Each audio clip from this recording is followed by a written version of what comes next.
is. Okay. Libertango on a different system. All righty.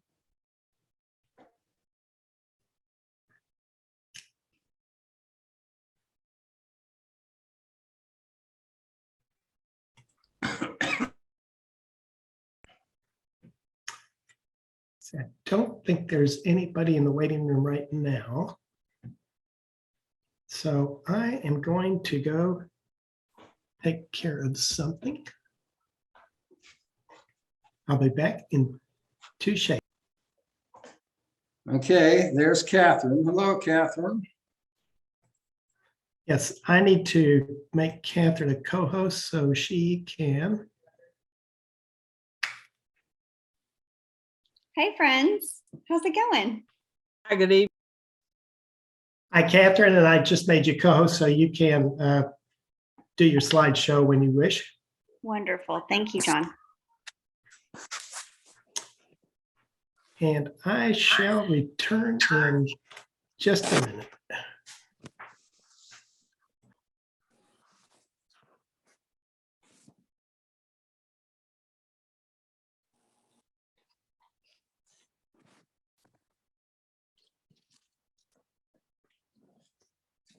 There's, I really like this herd mentality. whoops, there it goes.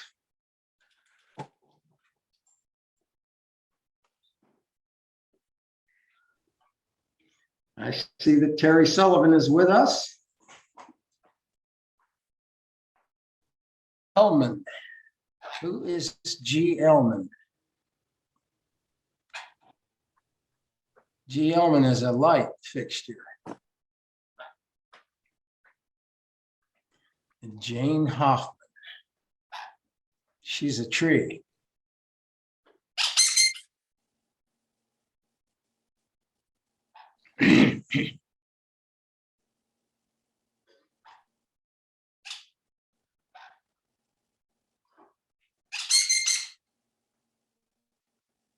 What is that squeaking noise?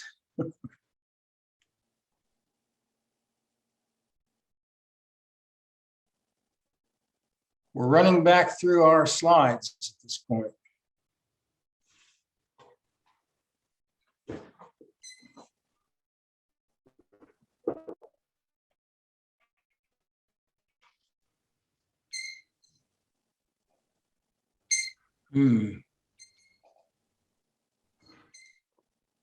There's Liz. Hey, everybody. Hello. Hi, Liz. Hey. Terry, I got a notice about the snow at Taos. How deep is it? Oh, I didn't read the whole thing. I just did that. And Arthur was out there last week, week before with Bill and them up at the yurt. So there's a few pictures Cool. been circulating. Very cool. Yeah. I was up skiing last week, Oh, good. so and it was really nice. Except we started skiing at 4 above. Makes you go That's- downhill faster. That's cold. I will tell you, really cold. Yeah, Terry, when we were at the yurt, the snow was about out there in the Bowl of the Woods meadow. It was about 4 feet deep. Oh, yep. I don't Very doubt nice. it. And you had fresh snow while you were there, right, Arthur? Yeah, we had about 6 inches of snow while we were there. Oh, wow. Beautiful powder all over everything. Great. Sweet. Got down to -4.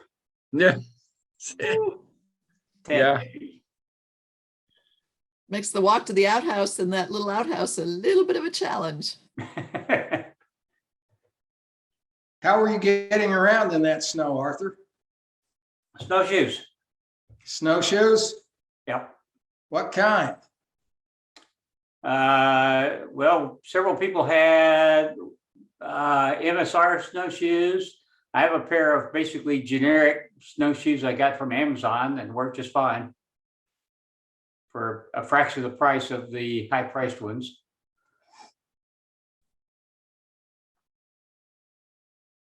I found I could buy a set from Amazon for cheaper than I can rent them in Taos. Oh, yeah. There you go.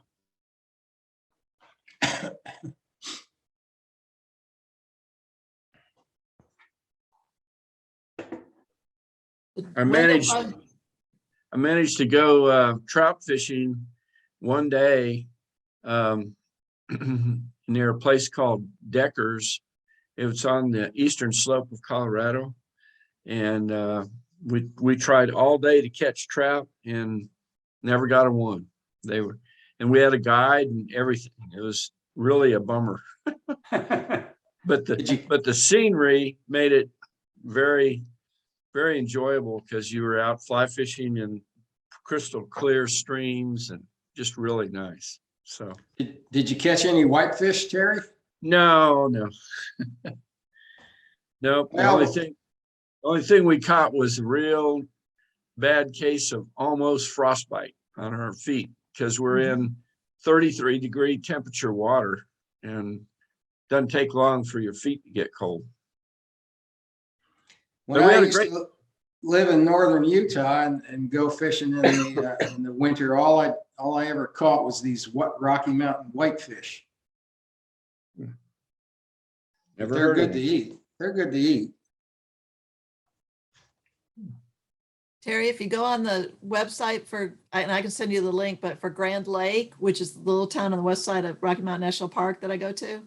Yeah. In the winter, the huge lake freezes over and they get all these little pop-up tents and it's all these people out ice fishing. Yeah. And it does a loop where a 24-hour video, but it's kind of in fast motion. So you just all of a sudden you see bloop, and then bloop, and then bloop, bloop, and then it's gone, and then it's here, and then there's 4 over here, then there's 1 over here, and then they're gone. And it's pretty funny. Got it.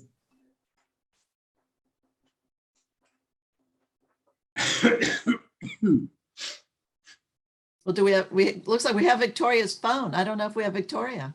Yeah, she's here. I'm here. I'm just listening and being quiet. You're fine. No, the little sign in with the name on your square says Victoria Howard's phone, iPhone. That's me. Yes. I know, it's just funny. I know. To see that it's your phone. All the others just have the person's name. I know. I don't know why it shows up that way. I'm sure it's just being persnickety. That's okay. It's just funny.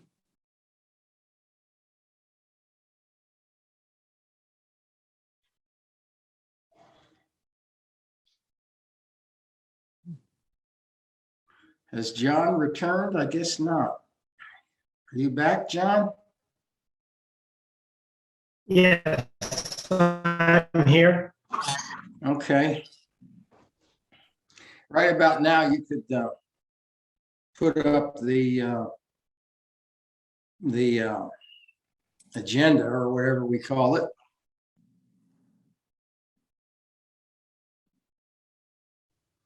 That you had up earlier. There you go. Okay, it appears to be 7 o'clock on my watch, so welcome, everyone. I'm Dan Moulton, Chair of the... Linda says he still wouldn't leave her alone. Hello? Who is that? I will start over. Welcome, everyone, to the March General Meeting of the Dallas Sierra Club. I am your chair, Dan Moulton. We're about ready to start the meeting, I think. Are there any announcements that need to be made prior to us going to committee reports? Anyone have an announcement they need to make? Hearing none. Let's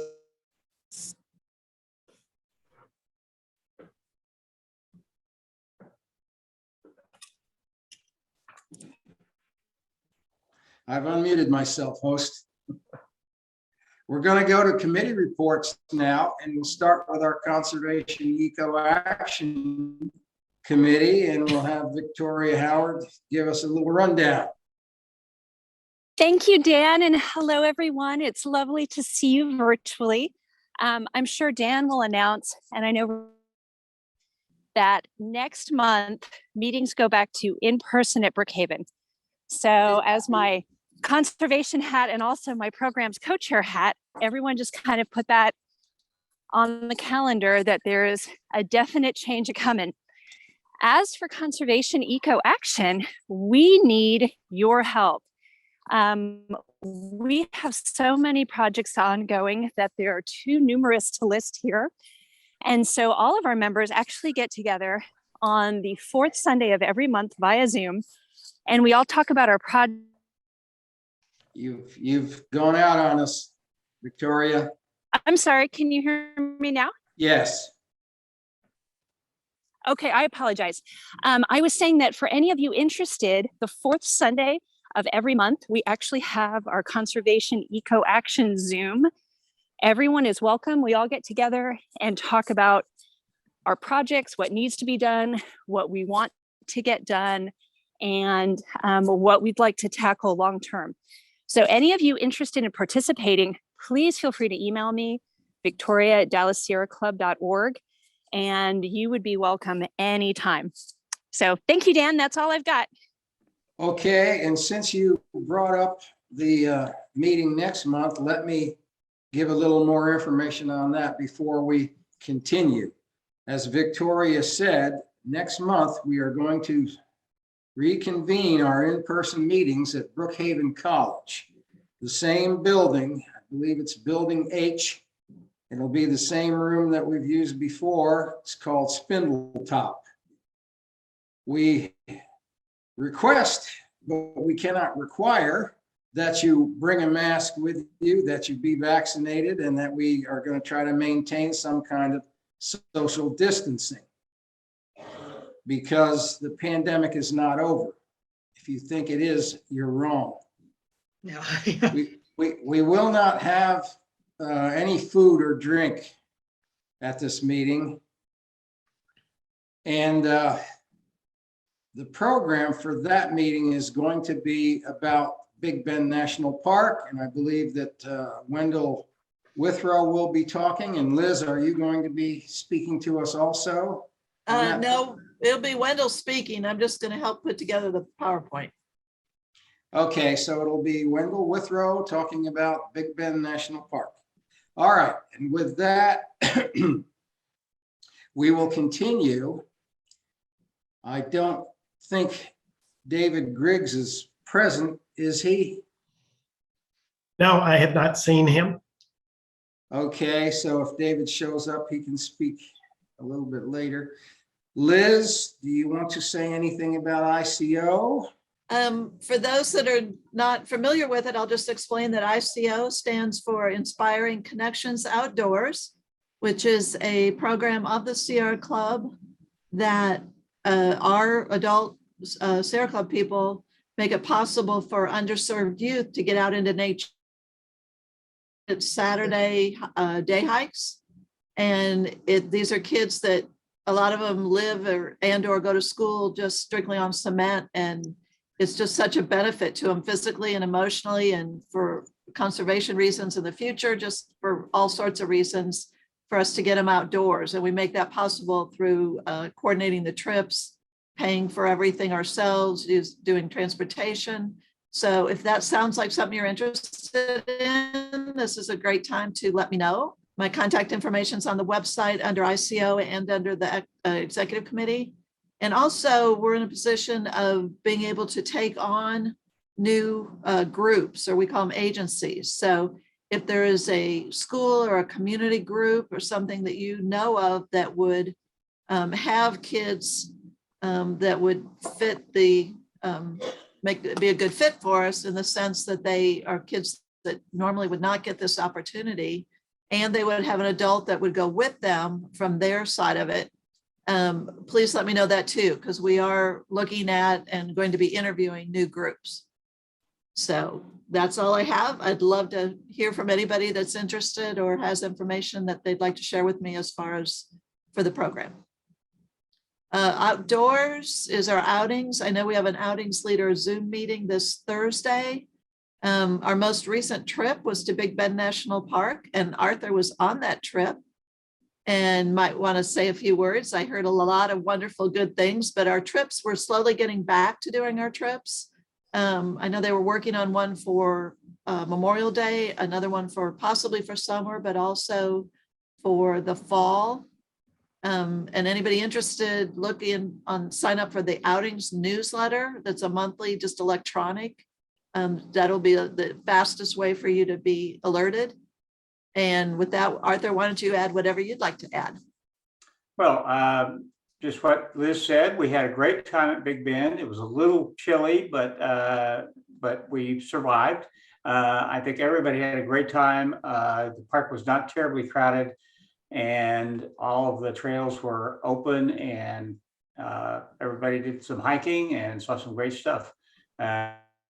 We got to visit the hot springs, which was nice. We do have, as Liz said, we got a trip. We're planning on going back to Bandelier National Monument over Memorial Day and then over Labor Day to the Pecos Wilderness in New Mexico. So look for those trips to get posted before too long on the website. And I'll just add, for those of you, they're not strictly, or not all the trips are backpacking. Some of these are where you go and you camp and then go on day hikes. So whatever your level of interest is, go ahead and take a look at the information for the trips. So that if there's something we could, would be a good fit for you, we can make that happen. You do need to fill out the paperwork and send in your payment as your reservation. You don't just call us and tell us you're interested. So just take a look. They'll all be posted on the Outings page of the newsletter and on the website as soon as they become available. Okay, with that, we'll have Renee Robertson introduce tonight's speaker. Okay, I'm ready. It is my pleasure to introduce Catherine Bazan, and bear with me because I had to take notes from her bio. Catherine is chairperson right now of the newly formed Environmental Commission that was formed by City Council. She is an environmentalist and a neighborhood activist. She is a certified master naturalist, and she has 14 years of environmental experience, including creating environmental policies at the municipal level. That includes providing compliance for TECQ. She is vice chair of the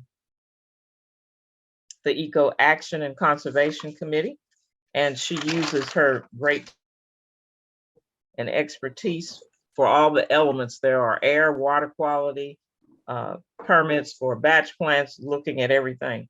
She supports grassroots organizations in the community. She is co-founder and leader of the East Dallas Greater Good, and it is a 2,000 member group.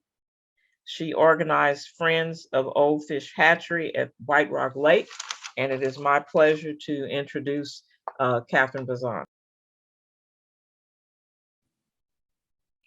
Thank you so much, Renee. I'm going to get my presentation pulled up here. Give me just one moment.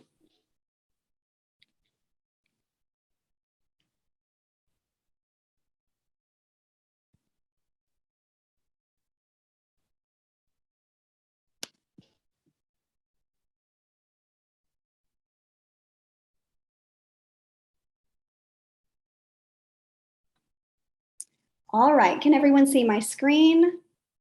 Yes. Wonderful. As Renee said, I am Catherine Bazan, chairwoman of the newly formed Dallas Environmental Commission. And as you heard, a very proud member of the Dallas Sierra Club. And I want to thank each of you for taking the time this evening to come and learn about the new Environmental Commission and how we can work together in a partnership to enact positive change in the city of Dallas.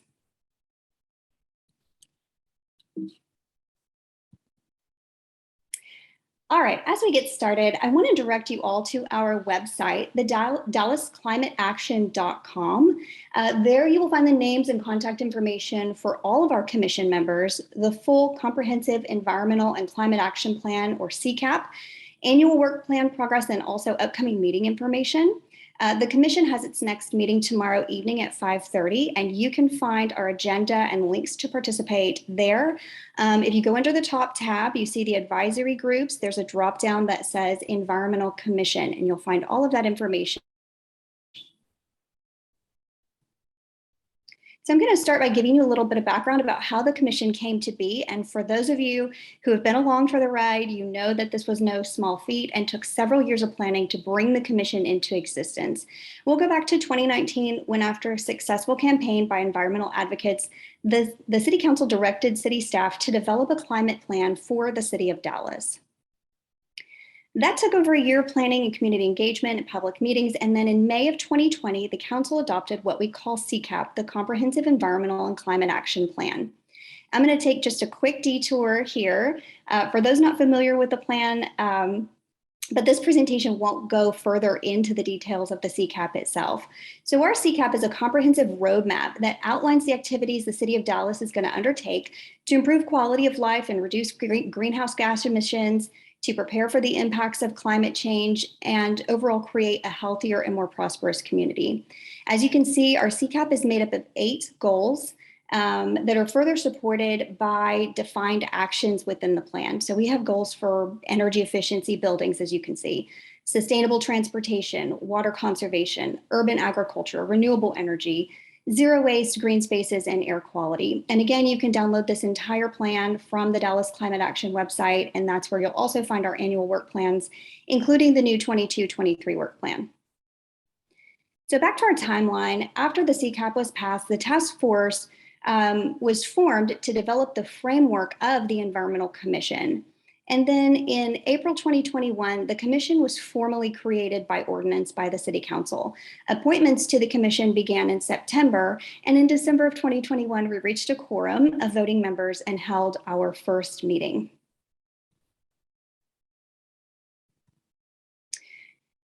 So the mission was defined in our ordinance and is really just threefold. We are to advise the City Council on issues related to the environment and sustainability.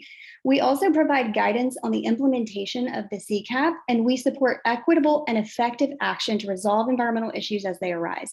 And you'll hear me say the terms committee and commission. So remember that there is a committee of council members and that we have an appointed environmental commission that supports them. Our Environment and Sustainability Council Committee, which the commission reports to, is led by District 9 Councilwoman Paula Blackman.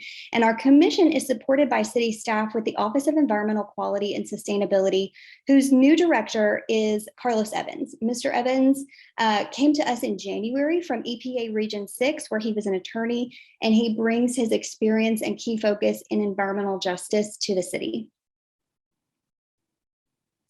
Our commission is made up of 23 members. There are a lot of really big committees, but I think they're commissions, but this is one of the larger.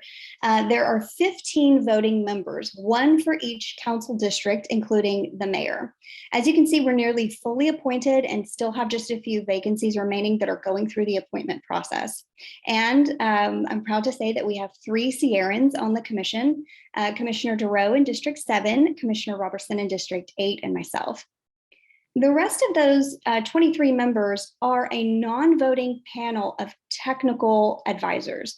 You'll also recall that we have 8 goals in our CCAP. So we have 1 advisor for each area of our climate action plan.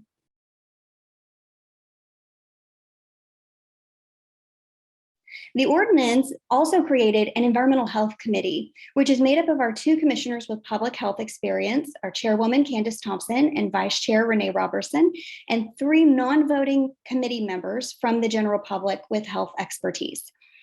We have a pediatric pulmonologist whose work focuses on asthma and is interested in air quality issues. As many of you know, Dallas-Fort Worth far exceeds both the state and national rates for childhood asthma. Dallas County leads the region for hospitalizations from childhood asthma, and respiratory issues are the leading cause of absenteeism among DISD students. So this was an important addition to our committee. We also have a general family practitioner who's engaged on community health issues in West Dallas, and an engineer with expertise in water systems and waterborne disease prevention and detection. Now we're going to get into the commission's priorities and how we establish which issues we're going to work on. We have the mayor's committee priorities, the Environment and Sustainability Council Committee forecasted topics, which staff worked on for the committee. And then we have council delegated topics and commission-initiated topics. So first, we'll look at the mayor's priorities. In December, Mayor Johnson outlined 6 priorities for each of the 8 council committees. For the Environment and Sustainability Committee, those are reviewing our city codes, policies, and procedures that allowed for environmental threats such as lane plating, shingle mountain, and others to occur, and recommending to the City Council new codes, policies, and procedures, including zoning changes to prevent such occurrences in the future. Reforming the bulk and brush trash pickup program to ensure maximum efficiency, continuing to implement the CCAP, and effectuating the resilience strategies contained in the plan, such as the creation of green roofs and a solar program, exploring new equitable policies to address environmental concerns in neighborhood, including restrictions on gas-powered leaf blowers and notification processes regarding plans to build concrete batch plants, ensuring that progress continues on the remediation of Hensley Field, and finally, developing a plan to dredge White Rock Lake. Council committee forecasted items include local and regional air quality updates, local solid waste management plans, urban forest master plan updates, annual CCAP work plan recommendations. Any policy or plan that must first go to committee before going to the City Council for a vote will now first be vetted through our commission. Our Office of Environmental Quality staff coordinate with each department to brief the commission and committee on these various topics. And there are 2 ways for community members to provide input, and the first is through their council person. So council can refer any issue to the commission for review or consideration. This includes issues such as our gas-powered landscape equipment policy or the emerald ash borer issue. And finally, community members can engage their commissioner, who can request that an item be placed on the agenda for discussion or consideration. And commissioners can also initiate topics. And we've done this exactly with our concrete batch plant policies and ordinance, and also our environmental justice and equity initiatives, which are both high among my priorities as chair. So we've been appointed to work in partnership with the community that we represent, and that means receiving input from you, our residents, is key to our success. And it also means effectively sharing information about upcoming topics, policy decisions, and environmental issues in the city. And tomorrow, I've added an agenda item to form an outreach and engagement arm of the commission to do just that. So we'll be creating our social media channels, and we're working on adding additional ways for community members to stay engaged. There are several ways for you to become involved and connect with us. You can participate in our meetings. You can email me or another commissioner. You can request a meeting directly with the commissioner in your district or in the district where you have an environmental concern, or you can request a presentation like this one for your group or your community.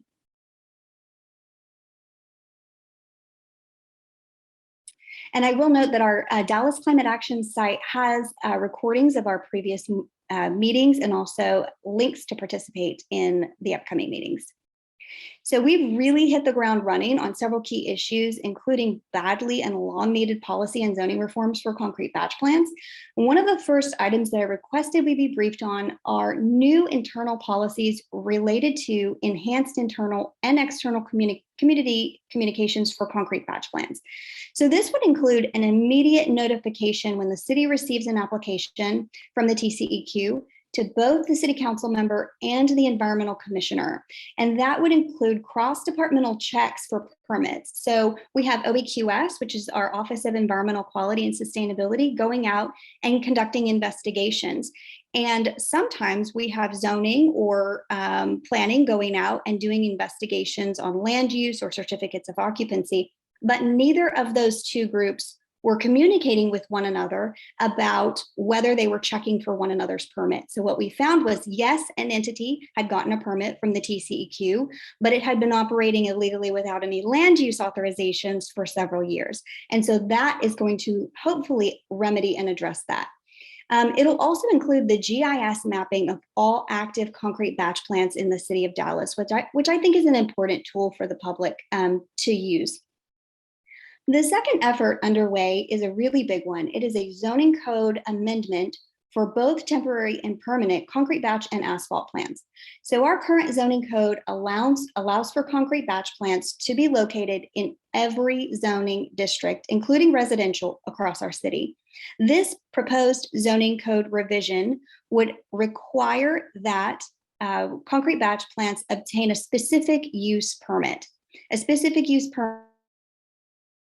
First, it triggers a review by city staff for the appropriateness of that use on that property.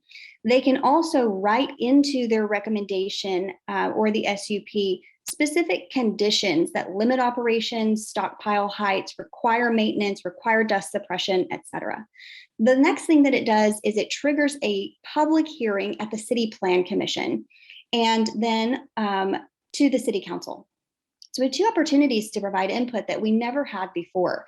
Neighborhoods have had the enormous burden of activating community awareness campaigns, getting public meetings with the TCEQ or their community representatives or their elected officials. So these zoning code revisions will not only eliminate the opportunity for these facilities to be located anywhere but the heaviest industrial manufacturing districts, but it's going to require that specific use permit.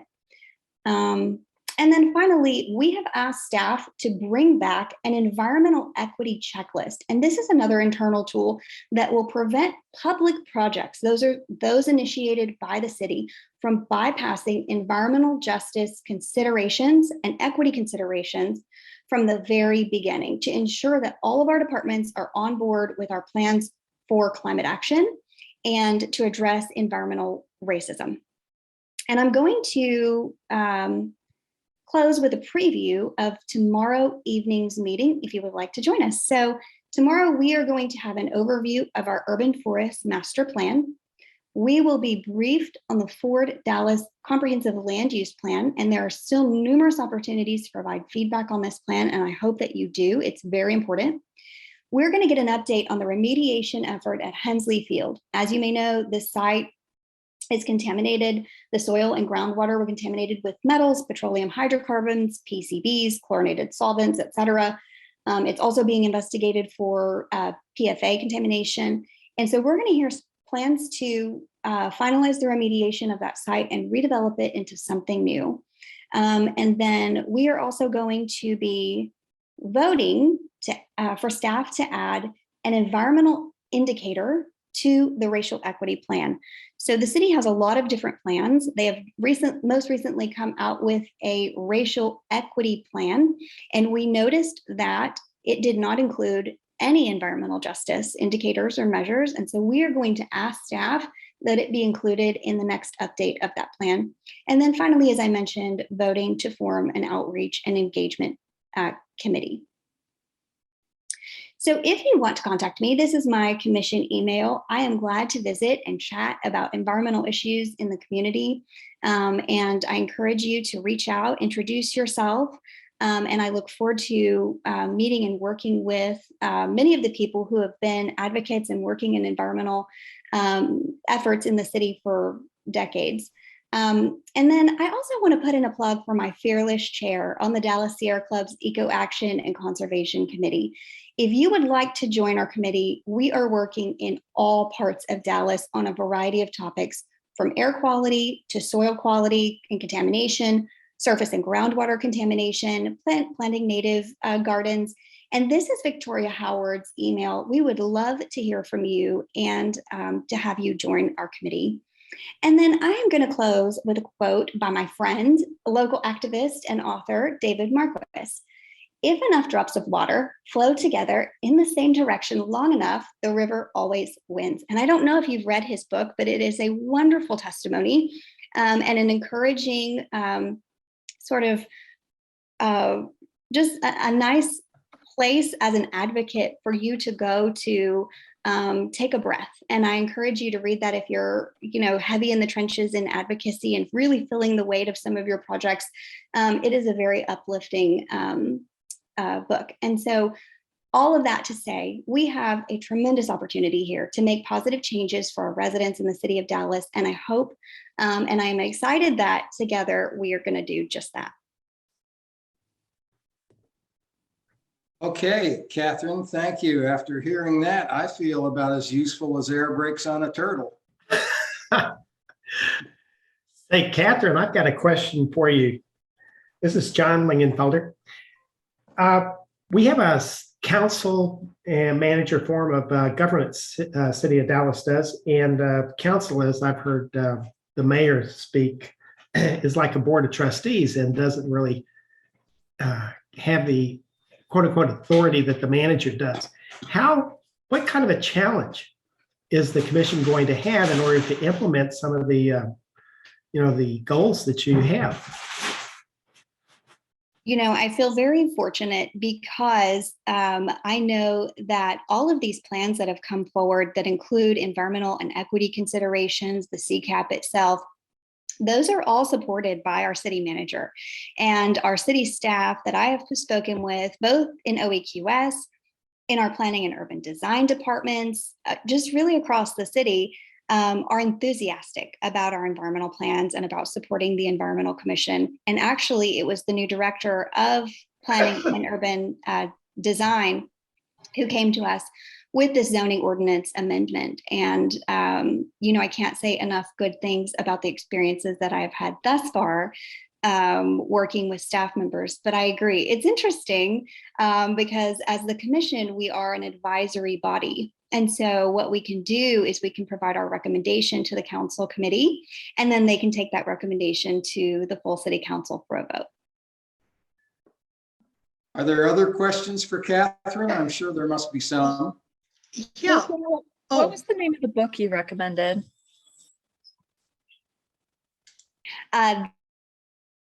River Always Wins by David Marquis.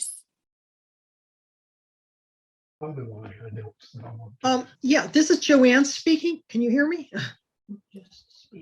I sure Yes. can. Go ahead.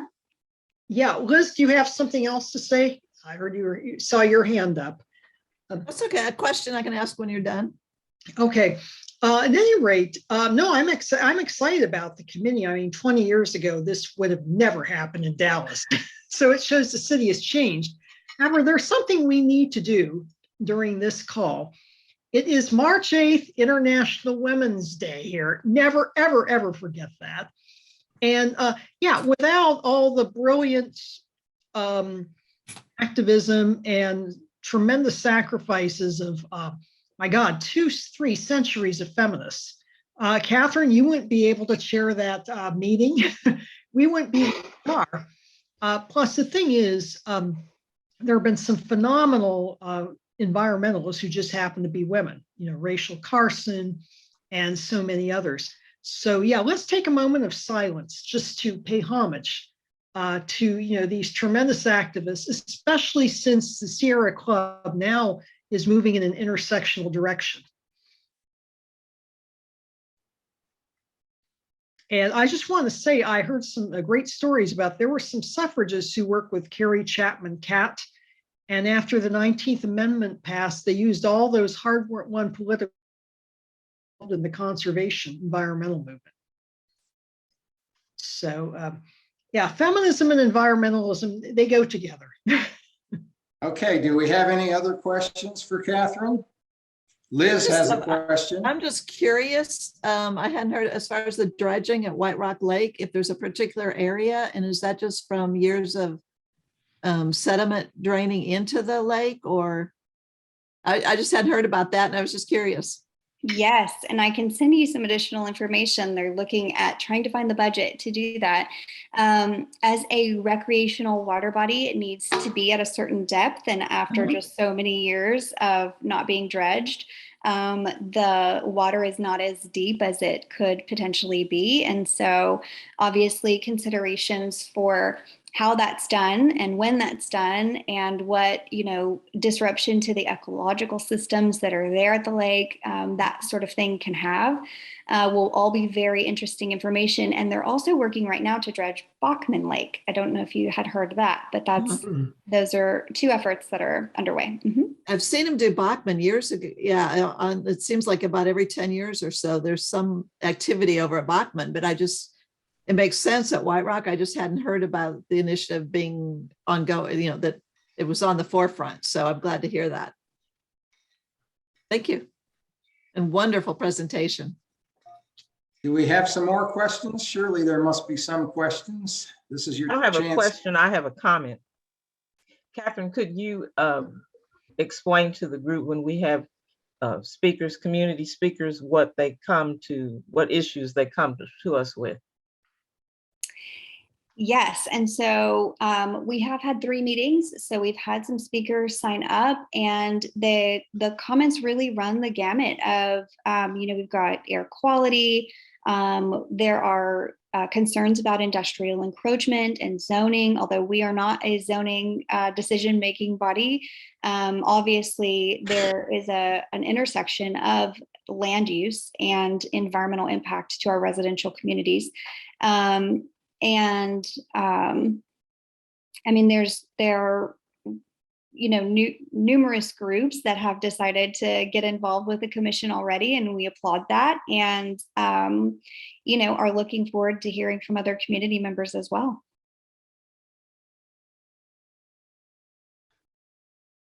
And I'd Okay. just like to add, I'd like to add one more thing. The commission is, Catherine is leading the commission in putting together a list or an Excel sheet of neighborhood watch groups in each district. So if anybody on the call is part of a neighborhood watch group, we'd like to get your contact information so we could reach out to the community. Okay. Thank you, Renee. I see Victoria's hand raised. Yes, Catherine, thank you so much for the lovely compliment and the shameless plug of Conservation Eco Action. I totally echo that and appreciate it. My question is, Dallas has really taken an innovative step with creating your environmental commission, and I personally have super high hopes and expectations that I know we will achieve under your fabulous leadership. And of course, I'm biased. But my question is, what is it that you think other cities in North Texas could do to enact a similar group to where we oversight on environmental issues broadly in North Texas, not just in Dallas? Well, from what I understand, it was our advocacy groups that initially lobbied our local elected officials to create a climate action plan. And that ordinance is what set out the inclusion of a commission.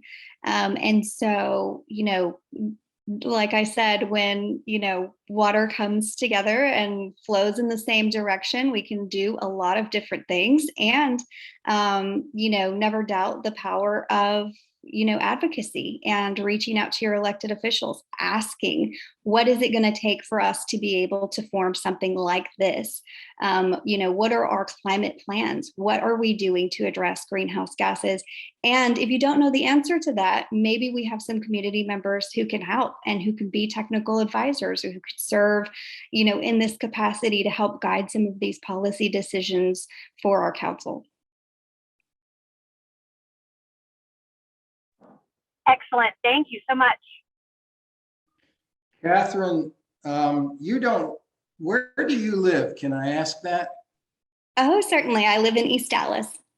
East Dallas. Okay.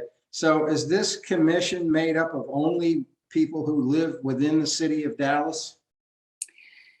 So you don't have to live in the city of Dallas to be appointed to a board or commission in the city of Dallas. And so we do have people who are appointed who don't live in the district that they live in. And one of the health committee members actually does not live in Dallas, but she works in Dallas. And so the majority of our members do live in the city. But yes. Okay, thank you. Further questions? Yes, this is Dick Goldie. Can you hear me? Hi, Yes. Dick. Hi, thank you for all you're doing. It's really exciting. I think we're very lucky to have a person like you in this capacity, and also in the other things that you do. And I appreciate your talk very much. I have a couple of questions I just have lost track of. And the first one, when you mentioned GSI mapping, does that have any way to report small particle density from batch plants and things like that? No, the mapping effort will not. However, the city of Dallas is acquiring 36 air quality monitors. So we have a few now in the city. They're non-regulatory monitors that will be in addition to the TCEQ's regulatory monitors. However, they will be calibrated to the regulatory standard, which means we're going to be gathering hyperlocal air quality data that we can use to determine, first of all, where additional regulatory air quality monitors might need to go. But also, what is the air quality like at the neighborhood level so that we can measure it and make efforts to improve it. And so the location of the air quality monitors that have just been procured by the city of Dallas has not yet been decided. There will be public input opportunities to help determine where we think those air quality monitors should go. And then they will be linked to a public-facing dashboard so that we can see air quality data in real time. Very good. And I assume that we've got the right people who have the right power to make sure they go in the right places. Excellent. I was hoping that and expecting that. Second question is, we've just been reading about the batch plant in West Dallas that you showed a picture of, and I've forgotten what the name of that is. But I understand that it was allowed or passed with some revisions.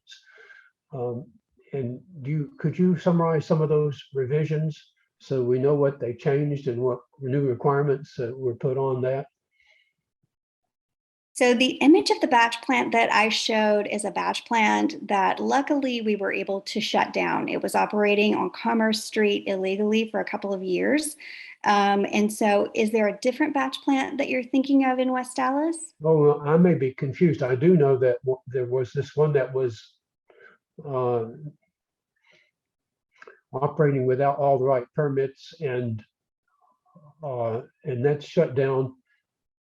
And so maybe if that was the picture, maybe I'm confusing that with one which got approved. Was it last week?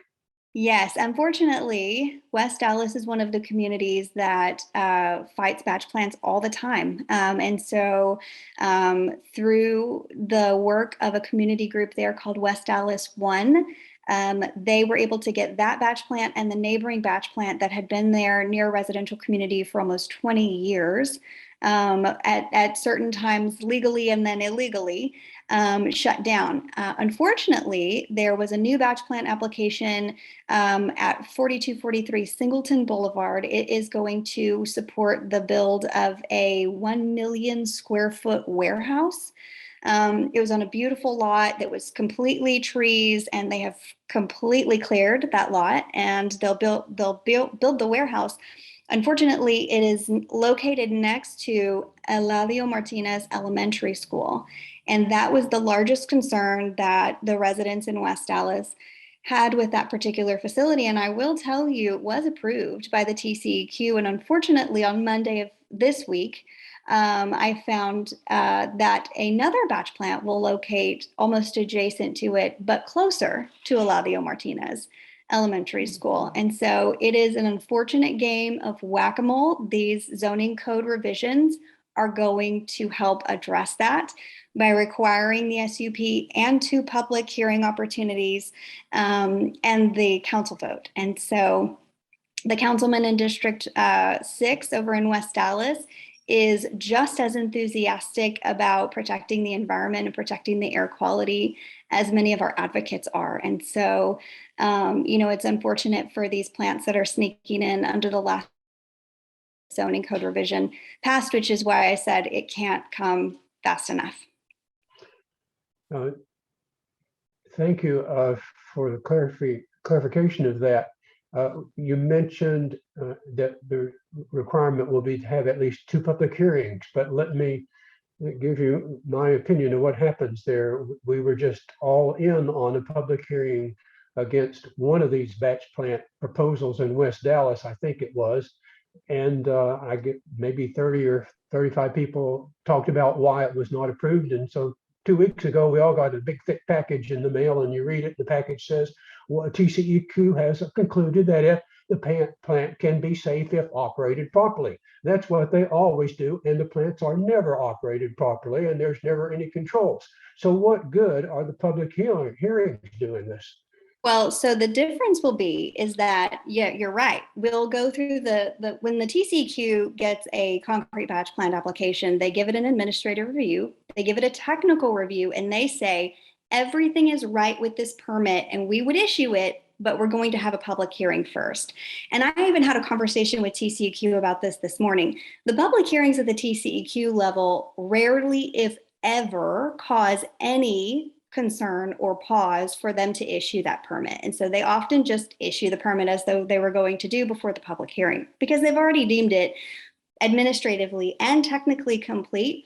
And the way that the law is written, the TCEQ has very little ability to deny a permit that by definition meets all of the requirements in the permit. On the other hand, at the municipal level, what staff will do with that permit application when they receive it is the first thing they're going to do is do a land use compatibility. Does it meet the overall land use goals of the city and of that area? West Allis is actually working on its own land use plan to address industrial encroachment in residential areas. The other thing that they'll do is they will look at the proposed ingress and egress of that proposed facility. Are they trying to use a residential street to come into their concrete batch plant for the next, 2 years? That's not going to be feasible. That's going to be a very big impact to community. Then they will do what is called a residential adjacency review, or RAR. What is the impact to residents in this area if we were to approve this plan? And together they put a recommendation to the City Plan Commission, approval or denial.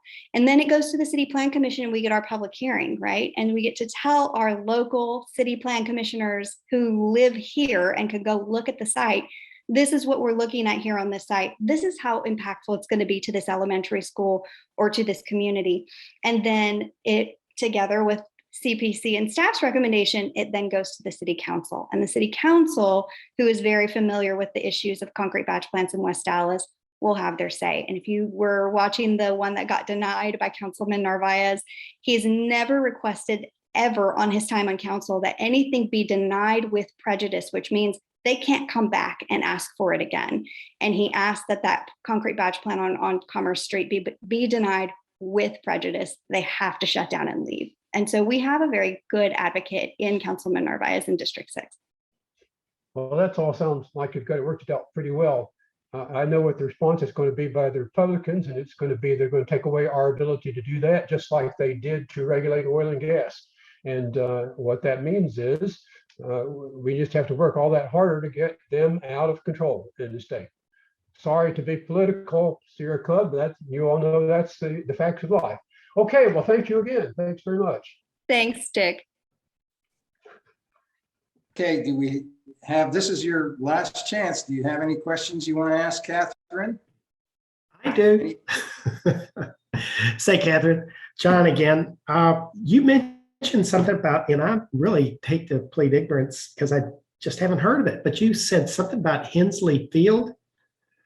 Where is this? And what I understand it's a disaster, environmental disaster site, but where is it that it has an impact upon the citizenry around it? Well, you'll have to tune into the Environmental Commission meeting to Okay. find out. I think I have a meeting. It's at Mountain Creek Lake. It was, I think that they believe that the PFA contamination came from it's a former military site. So it includes a sort of an airfield area and some industrial activity that was happening there contaminated the soil and the groundwater. The soil contamination, for the most part, I believe has been remediated. They're still undergoing the groundwater contamination phase, remediation phase, I should say. And then the Navy is investigating the PFAs at this point. So no remediation on that has occurred, but it's a very interesting site and proposal to redevelop it and remediate it to a residential level and turn it into an opportunity. Thank you very much. It sounds good. All right. What other questions do we have for Catherine? Hello, this is Pamela Askew. This is my first time at a meeting like this. And I don't so much have a question as a comment. First of all, I am so heartened by what I'm hearing tonight, and all of you wonderful minds and hearts out there working on this. What brought me to this meeting, and I have looked and looked about the issue of the destruction of trees in our urban neighborhoods. And, you know, that's a whole slew of things. I mean, first of all, there's the industrial things that you talk that we've been talking about here, removing a whole field of trees to put in a concrete batch plant.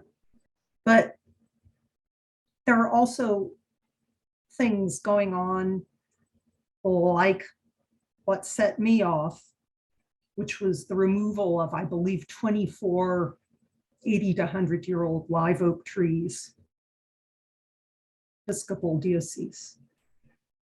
And I'm very curious as to what will happen to the trees at the old Luby's location on Mockingbird. They all have red ribbons around them. What does that mean? Does that mean they are slated for destruction? Quality of air is directly linked to what trees can do to clean the air. And you've got to get rid of the incredible polluters, obviously. But once those trees are gone, they're not coming back again for 100 years.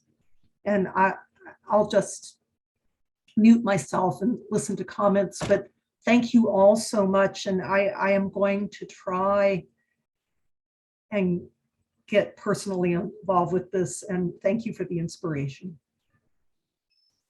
Yeah, join us, Pamela, and we'll put you in charge of saving the trees. Cool. I'm serious. Among other wonderful things. And be sure and listen to what Catherine said about Victoria's Conservation Eco Committee. That is one place to really get involved if you want to be involved in this. Okay. All right. Thank you. And Pamela, I would add to that we are going to be discussing the urban forest master plan, how Article 10, which is our landscape and tree ordinance that developers have to follow, fits into our new climate action plan, and the overall urban forest master plan is something that's going to be discussed at tomorrow evening's meeting. So if you'll put your email in the chat, I will send you over a link to our meeting tomorrow. Thank you so much. Yeah, this is your chance, Pamela. Get involved. Fight for those trees. Okay. We'll welcome you into the Dallas Sierra Club with open arms. Hey, don't forget about the prairies. We need the prairies as much as the trees, okay? Yes, but she's a tree person, so we'll take her for trees. Thank you. Okay. Other questions for Catherine? Nothing? By the way, David Griggs just arrived, so we can ask him any political questions. David Griggs, he changed his name to Gene Urban? Oh, there's David. David. Yes. You're a little late, but if you have anything you want to say about the political situation in Dallas or Texas or anywhere Well, else, I will this is your just simply shot. say that the runoffs are on May the 24th, and we definitely need to make sure that we participate. We've made some endorsements, and we'll be making some more for the runoffs. The main one statewide is Jay Kleberg, who is running for land commissioner. We encourage everyone to support Jay. He's a conservationist, and it's a very important position for environmental issues in Texas. His name is Jay Kleberg. So please remember him on the 24th of May. And you'll be hearing more about it. Always go to turntexasgreen.org. That is our state website. for all Sierra Club endorsements in Texas. Okay, thank you, David. Kleberg, that's the Kleberg family that is involved with the King Ranch. That's right. He Yes. has been a long conservationist and has worked with several state organizations and has some pretty powerful folks behind him. He has enough funding that we think he might go up against the candidates that the other side will put forward. So, but he has a primary challenge from someone who only spent $2,000 campaign. He spent about $700,000. So, but he couldn't pull it over the top. So there's a runoff. So, well, the Klebergs know something about land management. Having been involved with the King Ranch. yeah, he's a conservationist. He's real big on concerns about climate change. So he's a really good guy. And if anybody saw the movie The River and the Wall, which was the wonderful movie that was debuted at EarthX and has become quite a hit, a documentary about the environmental consequences of building a border wall. This was a 2018 film. He was actually one of the stars of that movie. He was one of the 5 adventurists who rode bicycles and canoed and hiked from El Paso down to the Gulf of Mexico. So he's quite an outdoor enthusiast, and he's someone who could kind of be one of our environmental heroes if he's able to get in. So anyway, that's my message for now. We'll talk more about it in April when we get a little closer to the runoff election. All right, thanks, David. Okay, this is the absolute last call for questions for Catherine. No more questions for Catherine? Well, Catherine, I mentioned that we had a wonderful environmental tour today. Your colleague on the commission, Tamika Devereaux, was an excellent presenter, and we were able to show our state folks who are from the legislature on the Sunset Committee over the TCEQ a real good sampling of the various points of environmental injustice in Dallas. So we had a real good day, I think. We are very proud of Commissioner Devereaux, and I'm so glad that she got to participate. And I hate that I had to miss it. So I'm glad to hear that, though. Okay, well, Catherine, thank you very much for a very informative talk. Somebody, is G. Emlyn holding up their hand for a question? No? What the, is G. Emlyn okay? What's going on up there? All right, well, thanks, Catherine. And we're very happy to have you in the Dallas Sierra Club. Excuse me. And I'm sure you're destined for great things within the Sierra Club in the future. Yes. Yes. Then I'm going to declare, unless there's some other announcements we need to make. I'm worried about GM Elman. I don't know what's going on there. I'm going to declare this meeting over, and I'm going to thank everyone for their attendance, and thank you, John, for hosting. And I think if some of you want to stick around to talk to each other a little bit, that John, as always, will be glad to allow that. Yes, I'll be here, and I will be here till the end. Stick around and have a chat afterwards. Yeah. Other than that, this meeting is closed. Thank you, everybody. I will see you later. Good night, everyone. Good night. Good night, everyone. Bye. All right.